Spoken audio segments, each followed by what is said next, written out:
Good morning, students. Welcome back to C++ class. In today's class, I'll explain you about constructor overloading. What is the constructor? Already have explained in the class. Okay, constructor is a special member function that can be called at the time of object creation.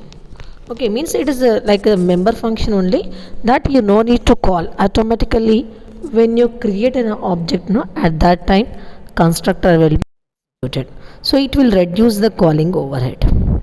Okay, and how to create constructors also I have explained in the last class. So when you want to create a constructor inside the class, name of the class and a constructor name should be same, and a constructor should be declared in a public section. Okay, constructor may have parameters or may not have parameters. If it is having a parameter, it is called as a parameterized constructor. If it is not having a parameters, then it is called as a default constructor. Okay, and that constructor is called when the object is created. Okay, so as already explained, constructor is a special member function, right, that can be executed at the time of object creation. And this is special member function means actually in C++ we have a concept called function overloading. That also already have explained. Function overloading means in the same program more than one function you can create with the same name, but only the parameters are different. Okay, so example, sum is a function. First time when you are creating that function, bracket will give only one parameter. Second time same function you are creating, there we are giving a two parameters. So when compiler starts program execution, then it will see then it will check function. Okay, if functions are same, the parameters are different, then it won't throw any error. But functions are same parameters, same program, then it will throw an error. Okay, like how you have a function overloading, similarly here you have a constructor overloading. Okay, because constructor and function both are same, but only few differences are there, right? Function we are calling, constructor we are not calling, that's it. Okay, so similarly like a function, constructor can also be constructed, so sorry, overloaded. Then if constructor is overloaded, then that is called as a constructor overloading in C++. If more than one constructor is created with the same name. Okay, if more than one constructor is created with the same name, then it is called as a constructor overloading.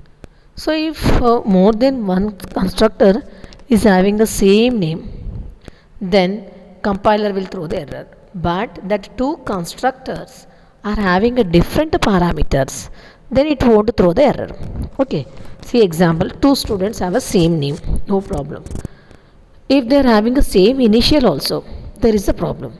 But if the names are same, if the initials are different, then there is no name conflicts, right?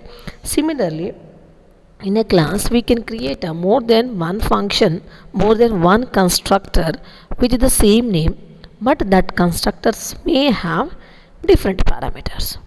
Okay, so when constructors are having a different parameters, then with the help of the list of parameters, the compiler will identify which constructor is executing and which constructor parameter to which constructor values are passing. Okay, so if the more than one constructor may have same name, but how will you identify which constructor is executing, to which constructor the values are passed? With the help of the parameters they are holding. If one constructor is holding only one value, the second constructor is holding two values, then we can easily differentiate which constructor to which constructor we are passing a value, right? So that is main thing in a C++. So here few point I have given. You can see overloaded constructor essentially have the same name. So if the constructors overloaded, then no problem, they may have same name, exact name of the class. Okay, and different, and they are differ by the type or the number of arguments. Okay, so constructors may have same name, but how will you differentiate if they have a different parameters or different types of parameters if they have? Okay, that is the first thing. Okay, the second one, example, if two parameters are having the same number of, sorry, if more than one constructor is having the same name also, if they are using a different data type values, if one constructor is using a int float and the second constructor is using a float int, then it won't throw the error. Okay, either number of parameters should be different or the data type they are using should be different. Right? Now, next, a constructor is called depending on the number and the type of arguments passed. So, when more than one constructor is there with the same name, then constructor can be called with the help of number of parameters or the type of value they are storing. Okay. Next, third point, while creating the object, argument must be passed. Okay, while creating the object, arguments must be passed to let compiler know which constructor needs to be called. So when constructor overloading is there, then arguments must be passed to the constructor so that compiler will identify what constructor calling, whether first constructor, second constructor, and it will decide based on the parameters you are assigning, values you are assigning. Okay, now here we have a example program. It's a IO stream, header file, preprocessor command we are including, one module namespace std we are including, and here we are creating a class. What is the name of the class? RECT, rectangle. Okay, here what is the name of the class? RECT. And how many members are there? Data members, int area, that I have declared inside the private. Now come to the public. Inside the public, we have only one method, that is a rectangle.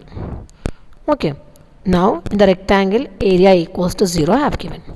Here RECT is the constructor here.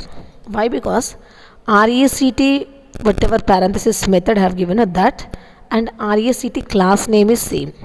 If a method is created with the class name, then it is called as a constructor. So here RECT is called as a constructor. Okay, so constructor, and there is no parameters in a parenthesis. So here the first constructor is called as a default constructor. Okay, now come to the second one. Again I have created one more constructor here, RECT.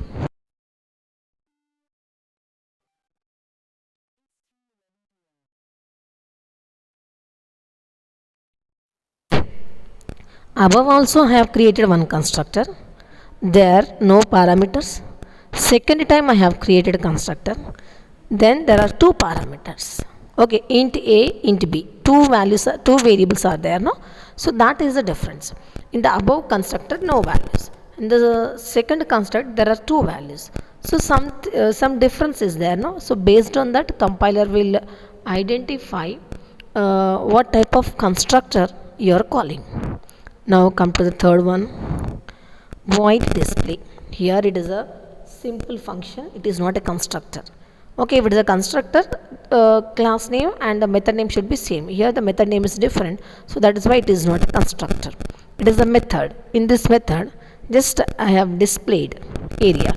Whatever area I have calculated in a constructor, rectangle 1, rectangle 2 in the two constructors, that I am calling. Okay. Now come to the main function. In the main function, here I have created objects. Okay, so in the main function you see, first constructor I have called RECT R1. Okay, so RECT R1 is the first constructor. RECT R2 is the second constructor. Okay, how can we say that it is a first constructor, it is a second constructor? See, here you see, in the first constructor, there is no parameters, right? Only RECT brackets have given.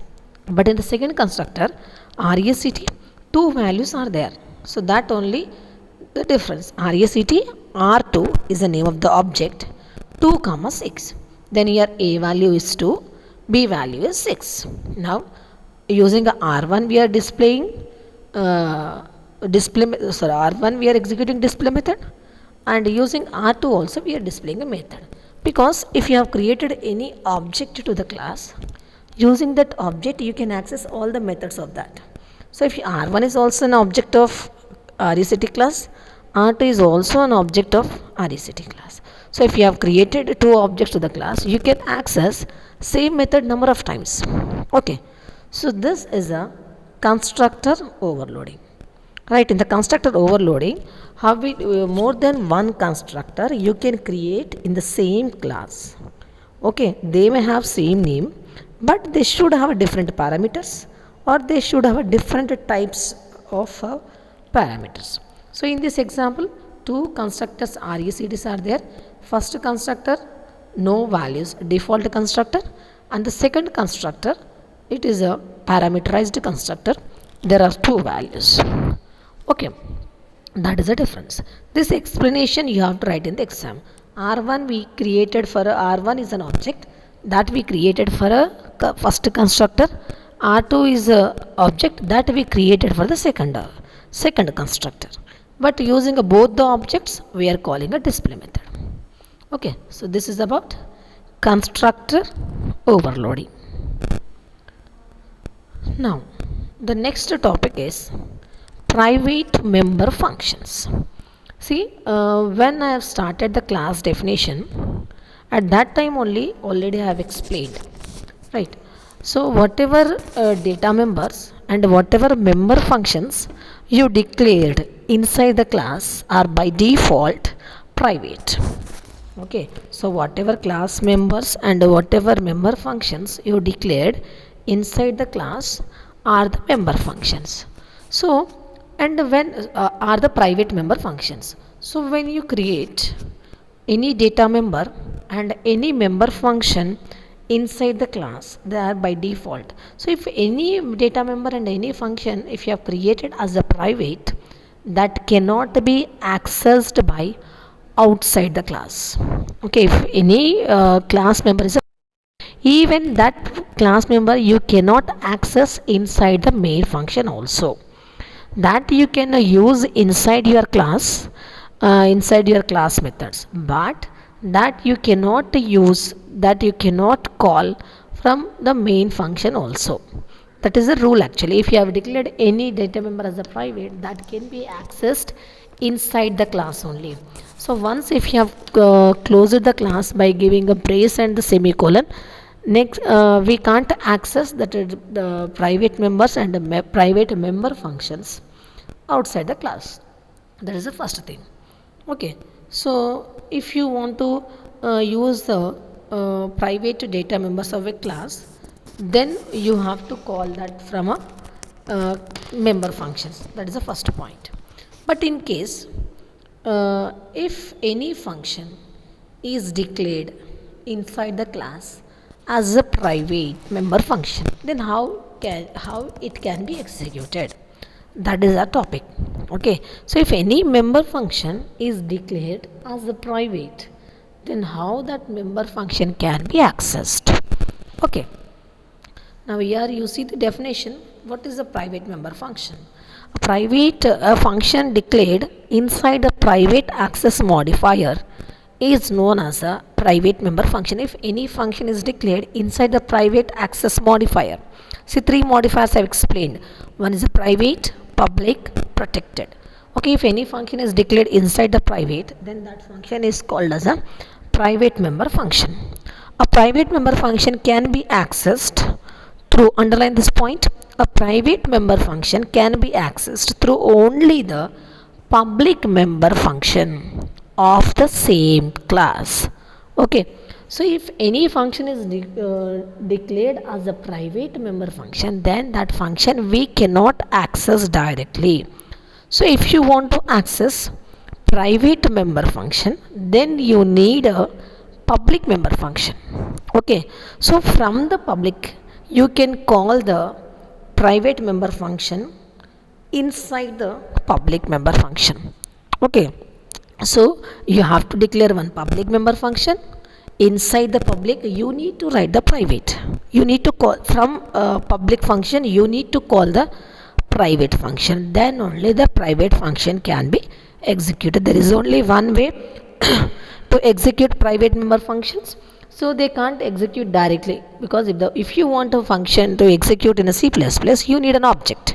Where will create an object? Outside the class will create an object. So it is not possible to call private function directly. So that is why what we are doing is we are including private member functions inside the public. So when you call the public, at that time private function will also executed. Okay, so that is the logic here, right? Now here we have one example program. You see, IO stream, as usual we are including an IO stream. STD module we are including. Next, employee is a name. Okay, name of the class. We are creating one class, and what is the name of that class? Employee. In that class I have created two access modifiers. One is a private and the second one is a public. So the private, only two data members I have created. One is the employee ID and the second one is the float salary, e-salary. Two variables I have, two data members I have created. Now come to the private member function here. What is the name of the private member function here? Add values. Okay, add values is the private member function, and in that I have assigned some values. Employee ID equals to 001, salary equals to 10,000. So till now whatever I have given, that are all private, so that cannot be accessed directly. So if you want to access that directly, you should go to the public section.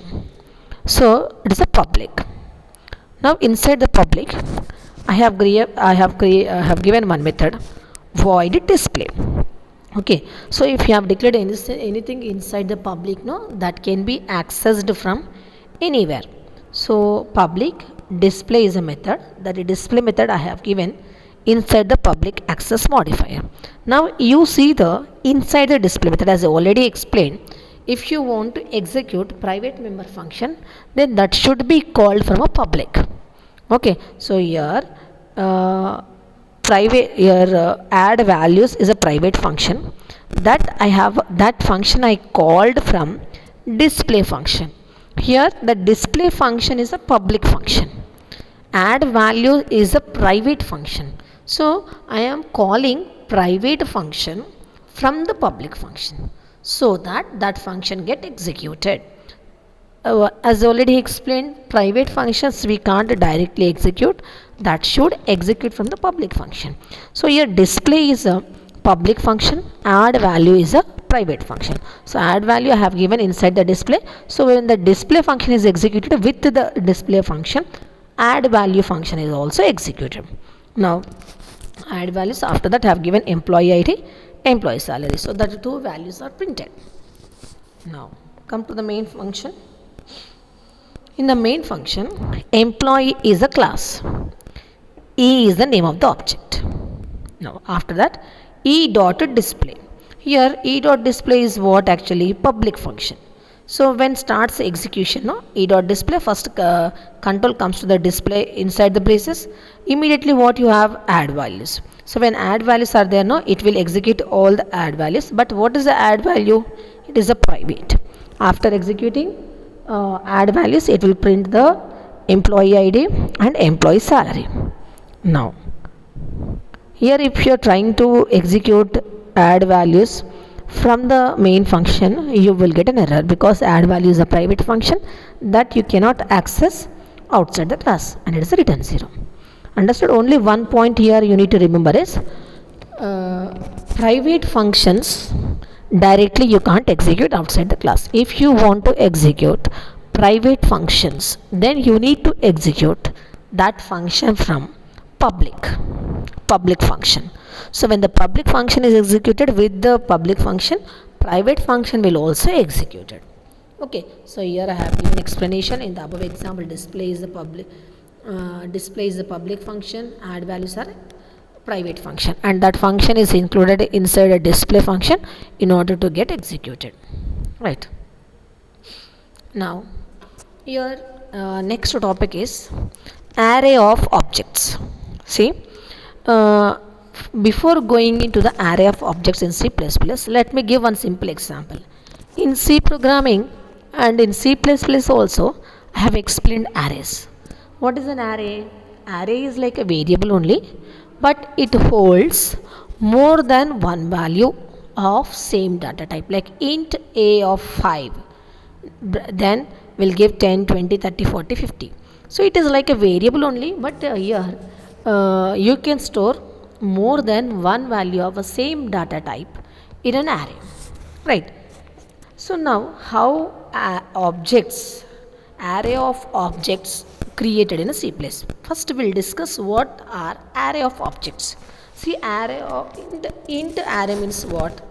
It is a collection of integer elements. Similarly, array of object means what? It is a collection of objects. Okay, so that is a point. So here I'll give you the definition. Like array of the user defined data types like a int, float and all. An array of type class can also be created. Means with how you create an array with like a int, float, char, no? Similarly, you can create an array with objects, or we can say that it is an array of objects, right? The array of type class contains the objects. So actually we'll create an objects for a class. So here in an array of object concept, what we'll do is we'll create more than one object for a same class. That's it. That is called as an array of objects. Only you need to remember one thing. In the previously, here you can see employee E. E is an object. Only one single object I have created, no? So if you'll add the subscript and in the bracket if you have given a 5, what it means, it is an array of object, right? Instead of creating a one object to the class using an array of objects concept, what we do is we'll create more than one object for a same class. Understood? Now here one more definition I have given. It is an array whose elements are of the same class type. It can be declared as an array of any data type. Okay, one thing you can say that collection of objects of same class is called as a array of objects, right? See, a simple example here I have given. IO stream preprocessor command I have given. Next, namespace std, one module I have added. Class books. So here what is the name of the class? Books. How many data members are there? 2 data members. One is the title and the second one is the price. Okay, so here we are creating a class to store the book information. First information what you are storing, title, and the second information what you are storing, price of the book. Now come to the public section. In the public section I have given void get data, void put data. 2 methods I have created. Okay, now come to the get data. I have closed the class here. Once if you have closed the class, what it means, you are giving a function definition outside the class. Okay, we are giving function definition outside the class. Now you see we are calling void books scope resolution operator get data. Get data is a function from which class you are getting that function, from a books class. And what is the data type of return type of that function? That is a void.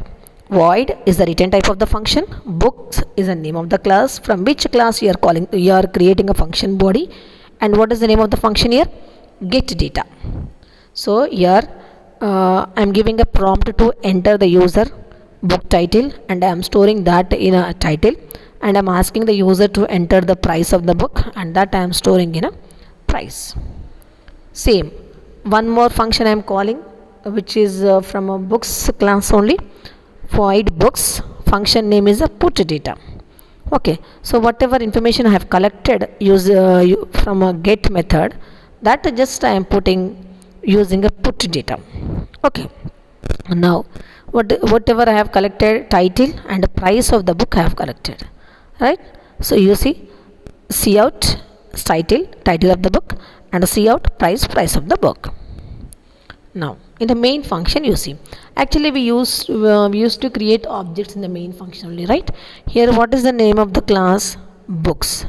What is the name of the object? Book.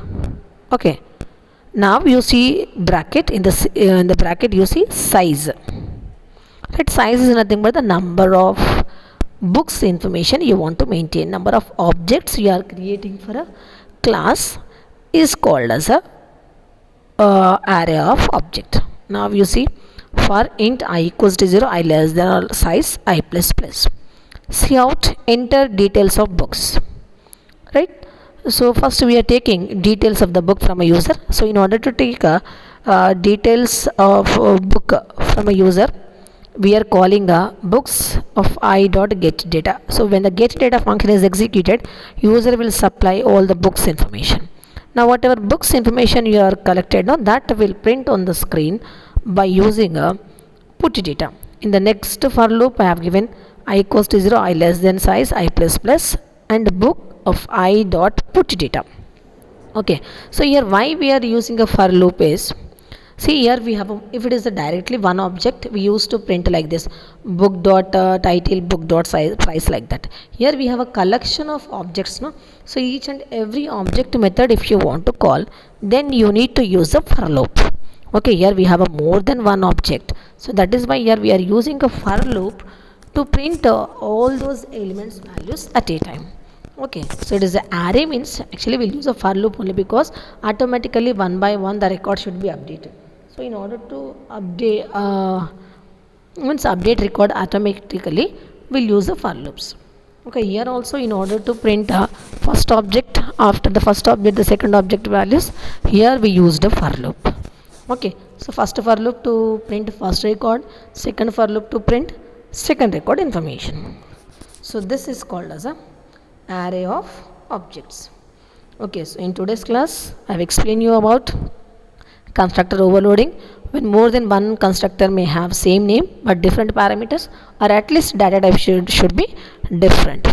The second one is a private member function. How private member function can be executed? So private member function cannot be executed directly, that private member function should be called from public function. Next, array of object. See, till now we have created one object for the class. So if you want, you can create more than one object for a class, then that is possible by using a array of object. Okay, so this is about today's class, and in the next class we'll discuss about different topic. Thank you.